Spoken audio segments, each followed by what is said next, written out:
Hi, everyone. Thank you so much for joining us today. I'm Beverly Beyer, and with me are two of our fellows whom you're going to get to meet shortly. And I'm also grateful to have my colleague, Rachel Karachi with the Graduate School here in the background helping out. As you may have noticed, this session is being recorded in order to be shared and posted for those who couldn't attend and join with us today. So we're planning for 1 hour. We're planning to end at 1 p.m. Central Time. And the structure will be that I'm going to give an overview of the Stevenson Center, and then we're going to hear from our two fellows who are here with us today. And then we're going to take as much time as we can to answer some of the questions that you have. So please ask questions using the Q&A feature there. And we're going to do our best to respond verbally with a typed response or to follow up after the session. And we are all experiencing a challenging and unusual time this year. What I want to say is what remains the same during this time is our wonderful fellows and our amazing alumni who are doing much needed work in communities, both here in the United States and around the world. And I'm so grateful for them. I really, it is an honor to work here at the Stevenson Center and to work here with them. So what I'd like to do is to start out by sharing a little bit about the mission and the goals of the Stevenson Center. So the Stevenson Center for Community and Economic Development is located here at Illinois State University. And Illinois State University is home to 26,000 students. We have about 18,100 undergrads, about 2,500 grad students. 1 in 4 of our students are from underrepresented backgrounds.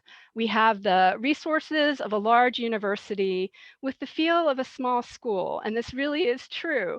It is a walkable campus, and our students receive personalized attention. That was my experience when I was a student here, and it's also what I see our students experiencing too during their time in the program and after. So where are we? Um, Illinois State University is located in Bloomington-Normal, Illinois. It's a twin city. And so we are here in central Illinois. We are a quick train ride or a 2-hour drive to downtown Chicago or to St. Louis. And there's no shortage of things to do here in our community. So I'd like to tell you a little bit more about the Stevenson Center and sort of the bigger picture. And so off on the right-hand side of the slide, you can see our mission. Our mission is about promoting community and economic development and cultivating leaders in public service. And this has been true going all the way back to when we started in 1994. Both education and service are at the heart of our mission or at the heart of the work that we are honored to do every day.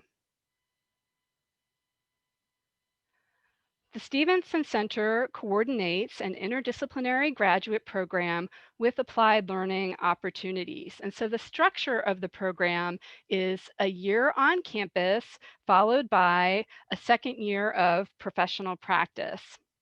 The program is designed for those who have either served with Peace Corps. We are a Peace Corps Coverdell Fellows program. We have a formal partnership with Peace Corps. Or it's for those who've had other kinds of experiences. So for example, maybe with an AmeriCorps program, or perhaps working with a nonprofit organization or with a government agency. And those folks are our Applied Community and Economic Development, or ACID fellows for short. So that's Applied Community Development or ACID fellows. Whether you are one of our Peace Corps fellows or you're one of our ACID fellows, the program is the same. The benefits are the same. The curriculum is the same. The focus of the center foremost is on our students. We're working to prepare you with transferable skills in community and economic development. Most of our alumni go on to leadership positions with nonprofit organizations or government agencies, whether that's here in the United States or elsewhere. So, what are some reasons to choose the Stevenson Center? One would be our interdisciplinary coursework. We have 5 master's degree options that you can see there. Applied economics, anthropology, kinesiology and recreation, political science, and sociology. So during the first year on campus, you're taking a mixture of the Applied Community and Economic Development, or ACED, sequence classes, as well as courses in your home department, whichever one of the 5 it might be. And that combination of the grounding in that academic discipline and community and economic development gives you those transferable knowledge and skills to be able to go on and to be successful in your career. You have opportunities to apply what you learn, both in the classroom and out in the community. So this is one of the real strengths of what we offer, that we have returned Peace Corps volunteers, AmeriCorps alums, people who've done other kinds of work in public service, both domestically and internationally, all coming together in the classroom to talk about community and economic development. So think about any issue that might be within this very broad field, whether it's food justice or sustainability or housing or immigrant and refugee rights, whatever it may be. When you're in the classroom talking, you're getting all those different perspectives, all those different experiences people have had, and that's from both the faculty and the staff. And that creates a much richer understanding of the content that you're then able to carry forward into the internship in the second year and into your career. So as I mentioned, that internship in the second year of the program is something that really draws students to choose our fellows program particularly. In the second year, you're working 11 months, 35 hours per week with host organizations across the country. You have the opportunity to apply the skills that you learned in the first year and continue to grow as a professional. So the placements and the kind of work that our students do in the field is really as varied as our students are. The kinds of roles might be anything from evaluation and assessment to community project design and management, data gathering, community outreach, lots of different communications roles, helping an organization to innovate. It really is pretty wide ranging in terms of what our fellows are able to do during their internship. We are unusual for a fellows program in terms of the variety of the placements that we have. So in a typical year, we have some students in their second year here with us in Bloomington-Normal in our community. We have some elsewhere in Illinois, often in the Chicago area, and then we have some in other states around the country. The Stevenson Center arranges these matches, taking both the fellows and the host organization's perspectives into account. And so we're really looking for what is going to be the best outcome across the group of students in any given placement cycle. And I really encourage you to see our website for examples of these internships. One piece of information that might be helpful for you there is that we have a PDF on our website that shows you what are the organizations that we've partnered with over the last decade. The program includes other career development activities. So for example, access to conferences, workshops, trainings. Depending on your degree program, you may be also doing a research project, whether it's a capstone research project or a thesis. And then when you graduate, you're joining an extensive network of Stevenson Center alumni who can help to further your career as well. Another reason to consider our program is the strong financial package that we offer. So we provide a 100% tuition waiver to all of the fellows that we admit. Our students also receive a monthly stipend. In the graduate assistantship, in the first fall and spring semester, there's a monthly stipend. And then for each of those 11 months in the field in the second year, there's a monthly stipend as well. Students who choose student health insurance, which you don't have to, but if you do choose student health insurance, that is reimbursable to you, less taxes in the fall and spring of both of those academic years. So that's another financial benefit. So one question that we often get is, what are the out of pocket costs for this program? The out of pocket cost would be fees. And so right now at ISU, the fees are $108 per credit hour. And then the other cost would simply be, what are your living and studying expenses for the 2 years in the program? But the tuition is waived, and you have the stipend coming in order to help with those expenses. As well, if you are an AmeriCorps alum and you have a Siegel Education Award, you're welcome to apply that and use it here in order to offset some of those out-of-pocket costs. You're not required to, but you are welcome to.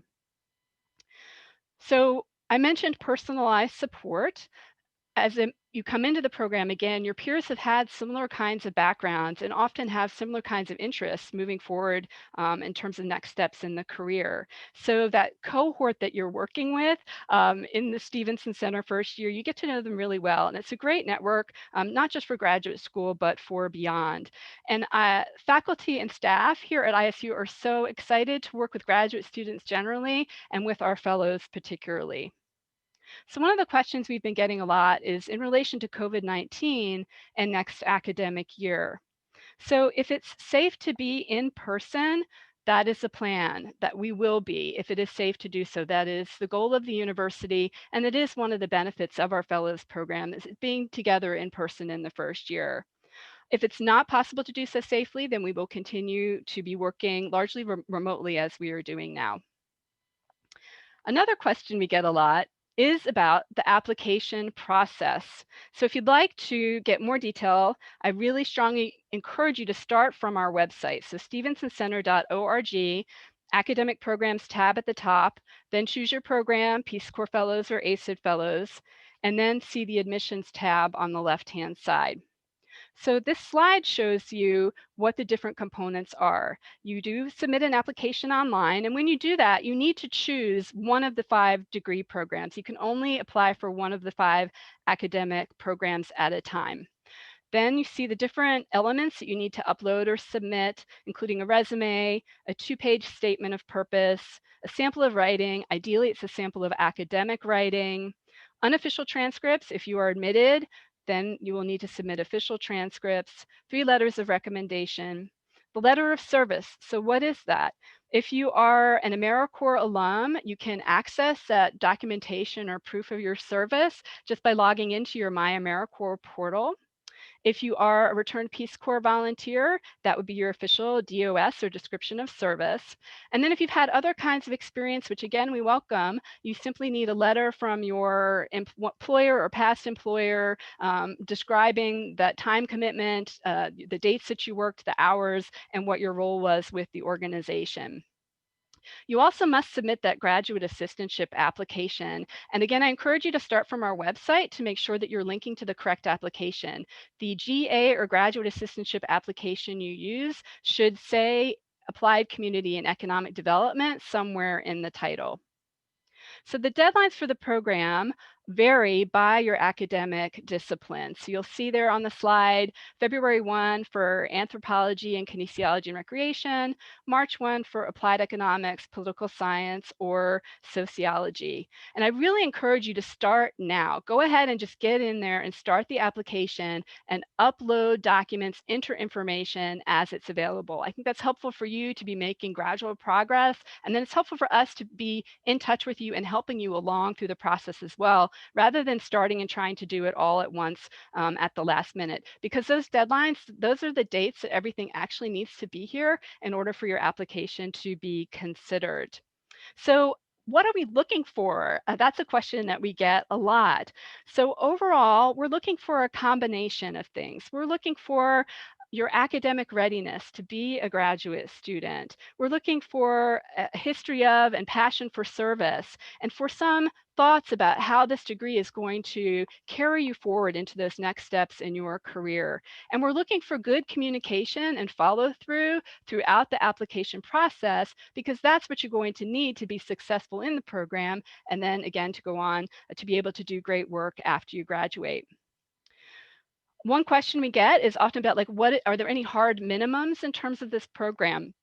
So there is one hard minimum, and it relates to the GPA or grade point average, and this is university-wide. So in order to be able to offer you that strong financial support, there is a minimum. It is for the last 60 hours of your undergraduate degree. So it's not your whole undergrad experience. Go back and look. It's just the last 60 hours, and the minimum that you need to have in order to be able to be a part of the fellows program would be a 2.8 GPA, because again, we aren't going to be able to offer you financial support unless you've cleared that threshold. So I'm so excited now to meet two of our fellows, Toby and Kendra. So I'm going to stop the screen share here. Great. So Toby and Kendra have volunteered to join us here today. So I'm going to ask Toby to go ahead and turn on his video and unmute and share a little bit about his experiences and to introduce himself. And then Kendra is going to follow and do the same thing. And then we'll be moving on to questions. So Toby, we are ready for you.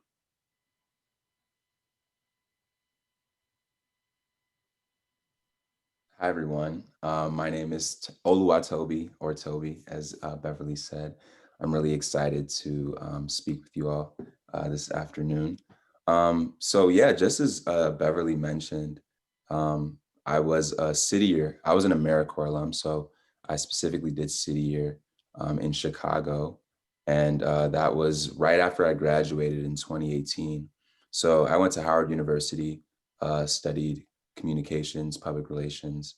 And from there, after doing a lot of creative strategic marketing kind of work, I entered this education nonprofit, not really knowing what to expect, but really going on a almost like a leap of faith, really, and giving back to the community that essentially raised me. And in doing so, I just learned a lot about specifically what it means to understand a community before thinking about anything that you want to do coming in. I think before that time, I had a number of great ideas that I wanted to implement within whatever community that my career would lead me to. But over the course of time, working with students and working with different teachers, doing City Year, I learned that a lot of that came from like a savior complex, and one of the things that really humbled me about that experience was showing me that while my heart was in the right place, the actions that were required to be of service and to add the most value needed to be a lot more intentional within the communities that I was in. So I specifically was a mentor for seventh graders, teaching English and language arts.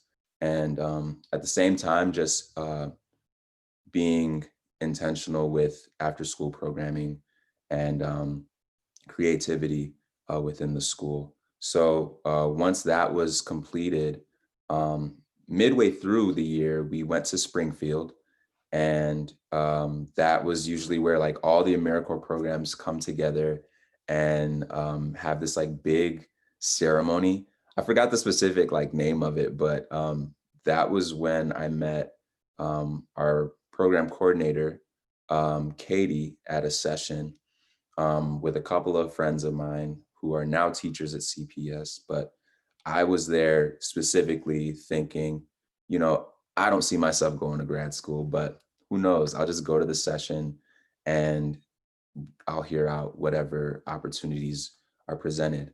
And literally, like what Beverly was saying before, when I heard that 100% tuition waiver, my eyes were like, hold on, like that is something I've never really heard of. And obviously I kept my eyes open for different programs, but there was specifically so much that drew me to this program in the sense that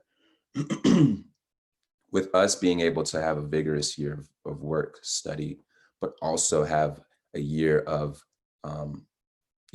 taking that and applying it to real life work, that was something that even explaining to friends and family after, having been accepted, they were like, this is a one of one, type of opportunity. You don't really see that um, in too many programs across the country or the world, really. So that was that was the biggest draw for me personally, aside from the money, which was a great thing. The opportunity to go to a university um, post grad and actually take those things that I'm learning and put them into to use was something that um, I really felt was important for my journey. And right now, that's year two. Kendra will speak to that as well. That's where I'm at, and it's just been amazing so far. Being matched with an organization that is directly connected to my interests. That leap of faith that took me from city year all the way up until now clearly was worth it. So, um, for those that are thinking about what grad school looks like and what potentially it could do, just speaking from experience, taking that leap of faith and at least knowing kind of what you want coming in was super important. And in that light, coming to the Stevenson Center and meeting a number of other people was extremely comforting and encouraging because, like, the first day, I was able to meet people from poli sci and anthropology and sociology. And then eventually, when we started to have a couple courses together, um, it expanded my outlook on how communities work. And everyone had their own experiences that spoke volumes to whatever topics we were talking about. So we had a specific community development course, and then another one later in the next semester that was more so related to being in communities and actually doing real work in surveys and focus groups. But in both of those classes and in the relationships in an ongoing fashion. There's just so much I learned from each of them in regards to, yes, maybe I come from a more creative background and I can add value to these conversations. But, you know, Kendra, for instance, coming from an international perspective with the work she's done, that was something that I had never been accustomed to, being from a doing service, but not internationally, right? So these were things that I needed to be exposed to. And um, that, you know, that camaraderie over time, trusting one another and embracing each other's experiences is something that I gained a lot while I've been here. Um, so just moving into, I guess, what all of these things look for me after the fact. Um, I think the beauty about this program is if you choose to jump in and embrace every kind of opportunity that comes your way, I think eventually you'll begin to unlearn things that you thought you really liked and move in a direction that puts you in a place where you start understanding where you add the most value.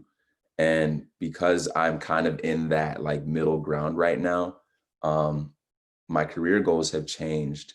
And I think that's always a good thing, right? I know City Year definitely teaches us about growth mindsets. So the simple fact that I have, through the Stevenson Center, understood that there are things that had I not been here, I wouldn't even understand I do really well and can continue to cultivate.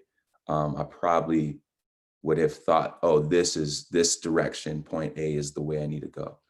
Um, so pray for your boy. I'm still I'm still thinking about what those next steps look like. But just tips, you know, I know just from where I am right now, definitely come into this program um, with an open heart for sure, because there are a lot of people that can inform the way you think. And um, if you embrace, I guess that situation and the people that you're around, there's a lot that you can learn about yourself and learn about the world around you as you continue to figure out um, how your goals can align with whatever needs the community needs. Um, and, you know, application wise, definitely, just like Beverly said, I know for me, I wasn't even initially thinking that grad school was going to be in my future, but I thought, Toby, don't be stupid.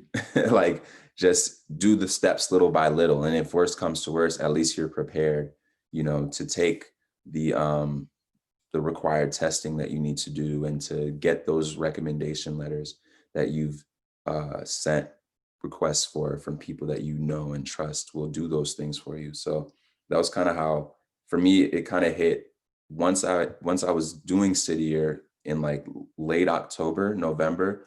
I started thinking a lot more intentionally about, all right, let me send that text or that email to that professor that I know will hold me down. And then starting to look at how I can start doing these essay questions within the time that I've been given. So definitely um, hopeful that a lot of you take this into consideration because it is a really great opportunity, and you leave a lot better than you come in. At least I have. Thank you so much, Toby. That was really wonderful. That was great. And so we'll ask Kendra to turn on her video and unmute herself and share. Thanks, Beverly and Toby. I'll reintroduce myself. I'm Kendra. I'm from a small town called Kenny. There's about 300 people, and it's about 40 minutes southwest of Bloomington-Normal. So I grew up around the ISU area, so a lot of my high school friends did end up going to ISU right after high school. I took a detoured route, and I ended up going to University of Indianapolis for Spanish and international relations with a whole bunch of other concentrations because I don't know how to pick one topic. And through that experience and a few study abroad opportunities, I ended up doing Peace Corps to the shock and horror of my family because I just randomly announced it, I think at Christmas, that I was leaving for Nicaragua that following August, right after graduation. So I was a Peace Corps volunteer in Nicaragua starting in 2017. And I started actually the journey in May where we had homework for TEFL. So I was teaching English as a foreign language volunteer, but connected to my Peace Corps service was the certificate. So we had a lot of prep work beforehand. And then actually in Peace Corps, as a lot of the returned Peace Corps volunteers on the call might know, you have the 3 months of training. And then I was placed in San Lucas, which is a mountain town up in the northern part of Nicaragua, almost at the Honduras border and right next to one of our main canyons. So if you ever get a chance to go visit, I highly recommend. It's fantastic. But while there, I ended up either walking, hiking, hitchhiking, don't tell Peace Corps, to my different schools. So I had 3 different communities that I taught in, specifically co-teaching, co-planning English. But of course, I loved all the other side projects and tried to get involved as much as possible. But definitely had a unique impact story. And I know a lot of volunteers struggle with what that even means. And I had to wrestle with that question when thinking about grad school. So my impact story was a smidgen different than most just because I didn't get the chance to be there the entire 2 years or 27 months like you're supposed to be. In 2018, in around April 18th, the government of Nicaragua responded violently to protests that students were leading in the capital. So all of my cohort and volunteers, we got consolidated and then evacuated first to Costa Rica, thinking that we'd be able to go back, and then it still hasn't calmed down. So we were all put on administrative leave for a couple months. And I say all this to say that I feel like I accidentally tripped into grad school because I came back and we were on leave. So I wasn't really allowed to apply right away just because we thought we'd be able to go back. So I ended up randomly doing paralegal classes in between Peace Corps and grad school because I'm still interested and somewhat drawn to the legal field, but I didn't know what that meant. But then when I actually forced myself to stop moving and doing stuff, I looked back on that shortened Peace Corps experience and realized that even if I had been there for the full 27 months, I don't think I truly had the ability or the background to support the community. And that's because after talking like with the cohort that I have now, we've all kind of realized there are a lot of systemic issues that you think you can chisel away at, but you may not have that background or the education to do so. So I was exposed to immigration issues, education issues, volunteerism, one of my pet peeves now of short-term trips. Thanks to grad school, I have more passions, and rural development. And I knew I needed more training, and I wasn't necessarily going to get that just from the legal field because I knew I wanted to stay hands-on as much as possible. So I decided randomly to just start Googling, what do you do with a return Peace Corps volunteer?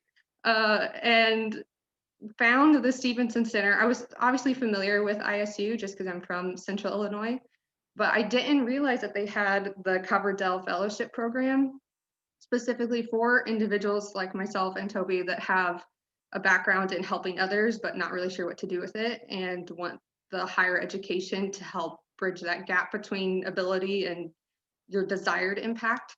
So Beverly doesn't know this. I didn't tell her in advance, but one of the main reasons that I ended up only applying to Stevenson Center, I don't necessarily recommend that, but one of the main reasons that I did is because I ended up talking to Beverly pretty early on in my like panicked, I don't know what I'm doing with my life thing. And I was like, I don't know what I'm doing. I still don't know what I'm doing. I feel like I should know by now. We always put pressure on ourselves. And she's one of the only academic individuals that's ever responded to me and said, good. Like that's exactly what we want because we want that flexibility in you, like as a cohort member in this program, but also in life, because then you stay open to like other passions, what other people have done. So after talking with her, and I was like, yes, okay, great, I can explore several different things while also realizing that I wanted the hands-on skills of the Stevenson Center that second year, but also have a cohort that has similar backgrounds, similar interests. I can tell them about my development experiences and they don't look at me like I'm insane or like don't understand why I decided to move to a different country and learn another language. So all that to say that the Stevenson Center definitely is an incredible opportunity. What Beverly and Toby have already said is true. It is super unique in that you do have the tuition waiver, but every person's experience is totally different in the program because you do have those core requirements, but then you can take those electives that you have to the side depending on which track you're in. But specifically for poli-sci, I still have a love of legal field. So I ended up taking an international law class randomly my second semester. So that was blended with undergrad, which was entertaining in and of itself. And then Toby and I actually did a fair trade class, which in the middle of the class, we got to go to Costa Rica together and hands-on talk with the farmers and hear their stories. So there's always opportunities that you may not be expecting in a program, especially if you hear how fast-paced it is. But it's definitely something to consider. And I think Toby started mentioning it too. The second semester, we had a class together as a whole cohort with all the tracks together. And we got split up into groups and back into the hands-on world. So like interacting with community stakeholders in Bloomington. I got to know more about the community I actually grew up in because I would always be in Bloomington when I was younger, and really help. So my team specifically looked at autism and how can we help individuals with autism access housing, because housing is one of the biggest priority needs right now. And I had never even thought of housing, let alone think about individual requirements of families that have unique circumstances. So the day-to-day life definitely changes. I don't think there's a single like way to explain your normal day in grad school, but especially because you do have an office on campus as a grad assistant, or most people do. Melissa and I, another cohort member, ended up having a cool opportunity of actually working in the community our first year instead of being on campus. But generally, you are on campus either as a grad teaching assistant, grad research assistant. So that's one way you actually make connections and network with your own professors in your department. Just in case you don't necessarily get them for class, you can talk to them as you're hanging out in your office. You get to meet all the other grad students as well.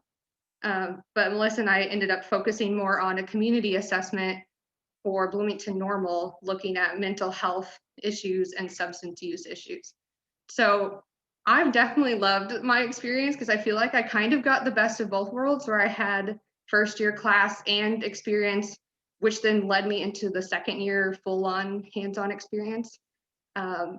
And kind of as Toby said, the Stevenson Center is absolutely fantastic, and yet I definitely have not narrowed down my goals or interest. So I'm not sure what happens next, but I am enjoying the right now, which I think is super important.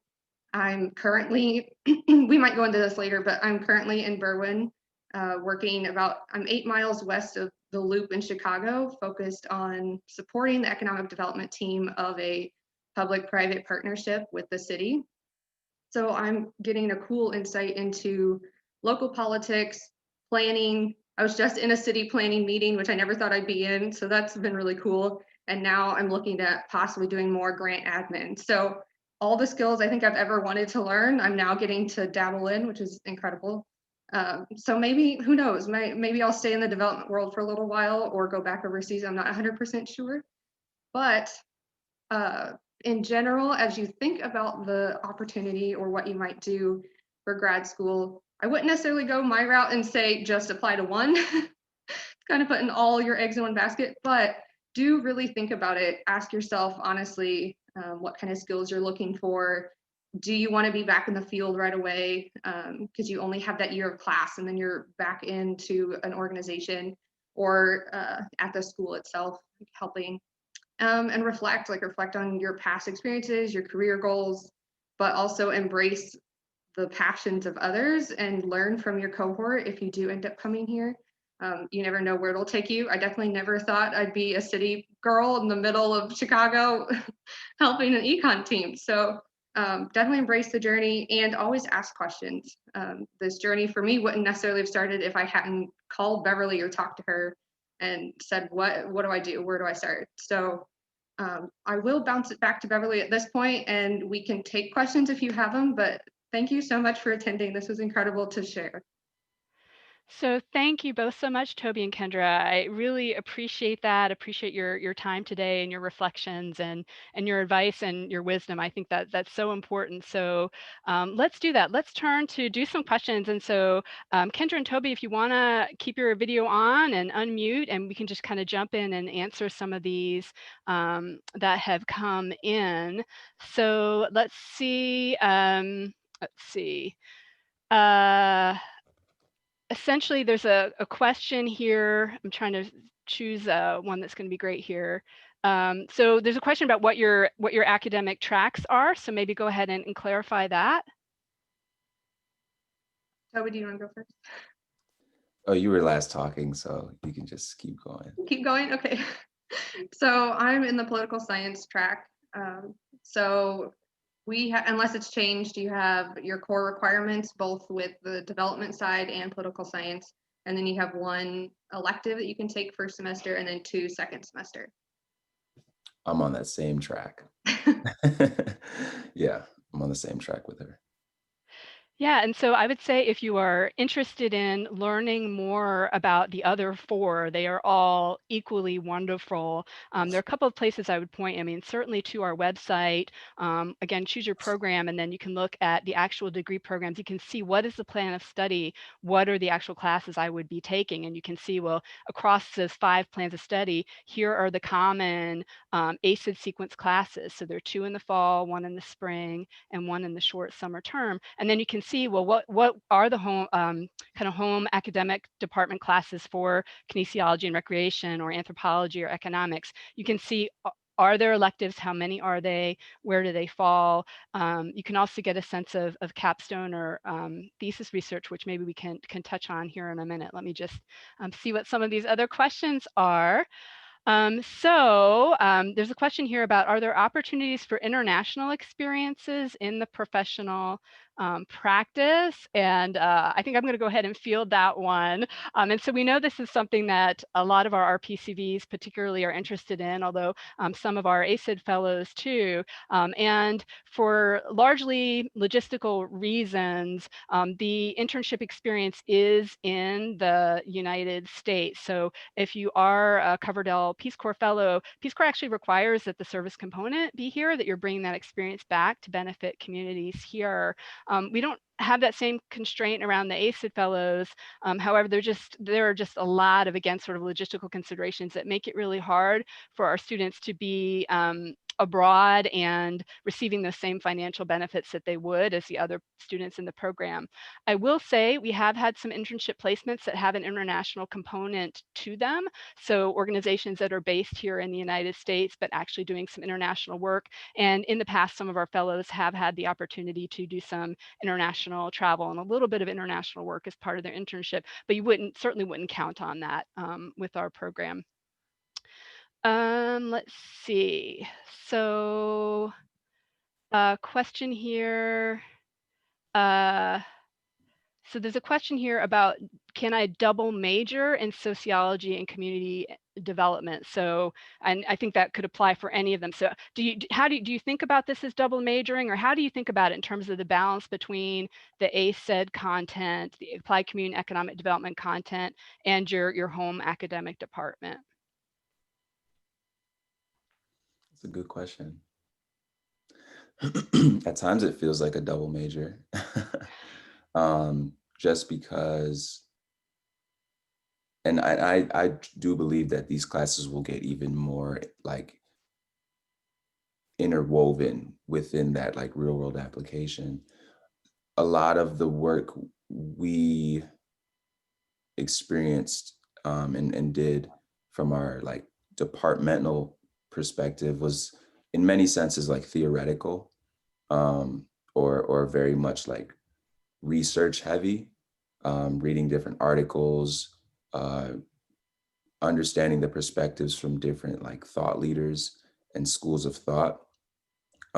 Whereas more of the ACED programs were specific to community development and the different topics that affect communities, both locally, rurally, city-wise, and those classes were a lot more.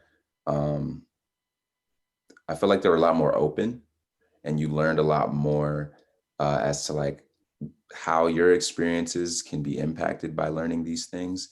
Whereas the the departmental stuff, a lot of that helped us write better. It helped us understand, you know, what uh, our professors are looking for in the things that we're putting together. And I think that's definitely helping for our theses and capstones right now, because if you can get in a place where you're understanding the real world application of your work, but also the research and the data and the analysis that comes with the political science stuff that we were learning, it does kind of create that best of both worlds. But double majoring, if you're going like, if you were thinking of it in that sense, like actually trying to do that, it's a suicide mission. That would be really hard to do.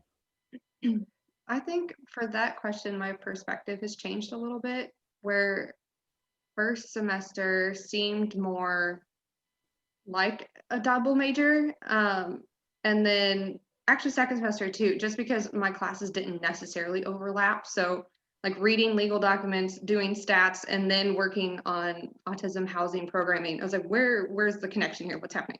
But now I do see it more as a combined and almost an emphasis on, as if I'm majoring in development with a concentration in poli-sci, just because my job itself has flipped everything. So I think it just depends. Workload wise, though, there's definitely a lot. So it is true, take the recommendation kind of requirement of don't have a job outside of your assistantship, because you have a ton of reading, ton of writing, and you'll want to have that time to discuss questions and passions with your cohort. It's great. Thank you very much. And for reflecting on kind of like the intersection and the overlap. And I think that's one of the great things about the curriculum is looking for those points of commonality among the different classes, and then also looking for those points of tension. And it's really interesting to see how, the sociology content, for example, impacts what you're learning in the ACID class, and then kind of cycling back in the other direction. And so, and then just to sort of like restate from the general level, what all of the programs have in common is the ACID sequence and these courses that all the fellows are coming to do together. And then your other classes in that first year are in that home department, one of the five. And so whatever of the five you're doing, everybody's getting the applied community and economic development for sure. So we have a question here about explaining more about the internship. And so I'd love it if you would both do that. Like if you could just talk a little bit more about where you are, what you're working on, what you're learning, that would be fantastic. You Yeah, want me to sure. go? Okay, go Right. ahead. So right now I'm working, it's not an official name, but ISU has been partnered with the Illinois Innovation Network, which is it's producing different technology, small business development, economic development hubs across Illinois. Started at U of I, channeled itself to Chicago, and is now um, splintering off into a number of different universities. ISU just became one of them.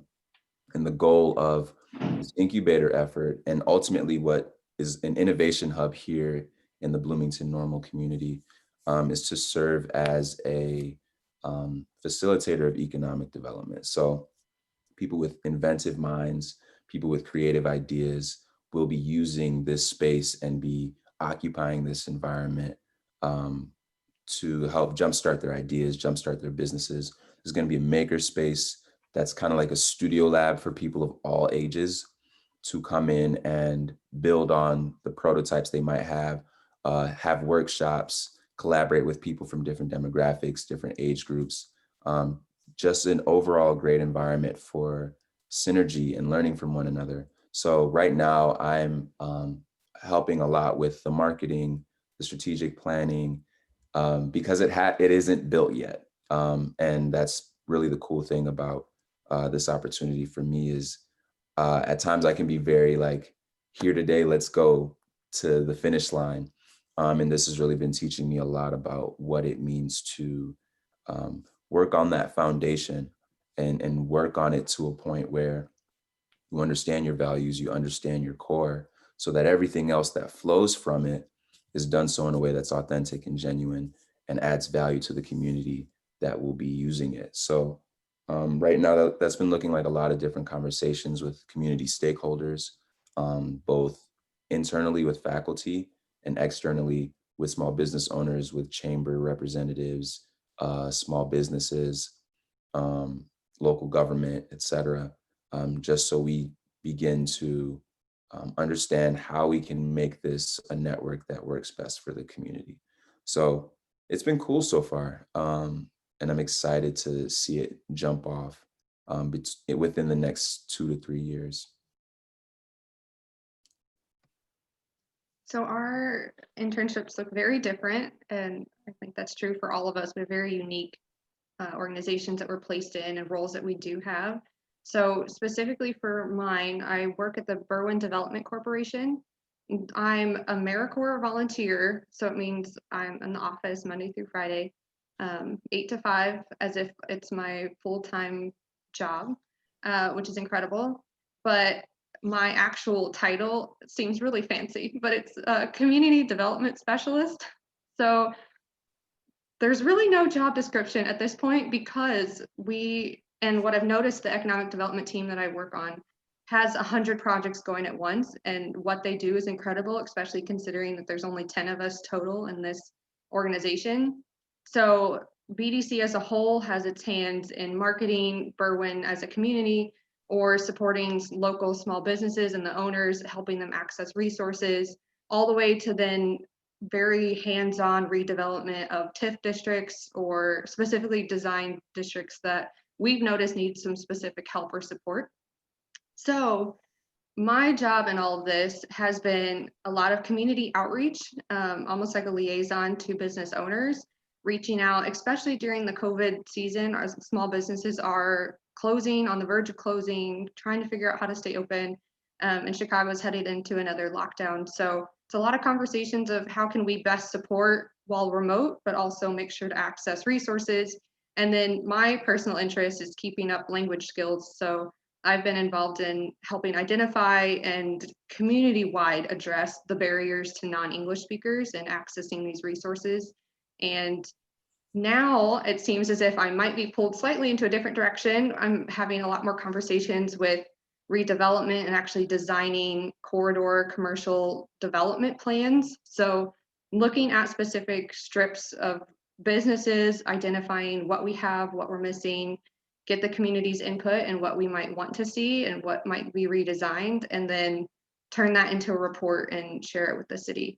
So kind of bouncing back and forth between the hands-on official like city side and then the community assessment side, and a lot of grant admin. So it's a combination, and honestly, I don't know what else I'll end up involved in, but I've absolutely loved it, getting to be involved in all the different ideas, projects, team meetings, and marketing. Now I'm learning marketing, so that's been interesting. So you never know what the internship could turn into. So thank you, and it's great, I think, to have that window into just, I mean, how different the internships can be. Maybe from what you expected. I know that was my experience when I was a student back in the program, and that's something I wanted to share too. Is that we do have RPCVs and AmeriCorps alums among the staff and faculty here associated with the Stevenson Center, which I think again, we've walked some version of what a lot of you have experienced at some point in the past. So the internship experience, I think the students who get the most out of it, like Kendra and Toby, are the ones who really come into it wanting to kind of throw their whole selves into it and really being open to where the journey is going to take them.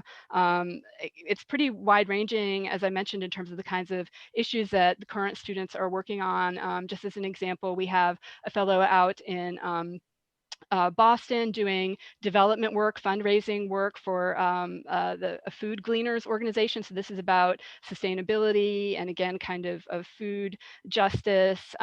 We have another fellow who is in the Washington, D.C. area, working with an organization that is really doing great work, particularly with the Latino community in terms of making sure that youth have access to and opportunities within education would be another example. So there's just a lot of variation, and I really encourage prospective students to look at our website, look at through the news feed, look at examples of what alumni have done, of what they did when they were in their internship, and reach out. Of course, if you have any questions, I'll be sharing that contact information here in a moment. So one of the questions that we had here was a little bit about and I'm sorry, I wanted to address this too.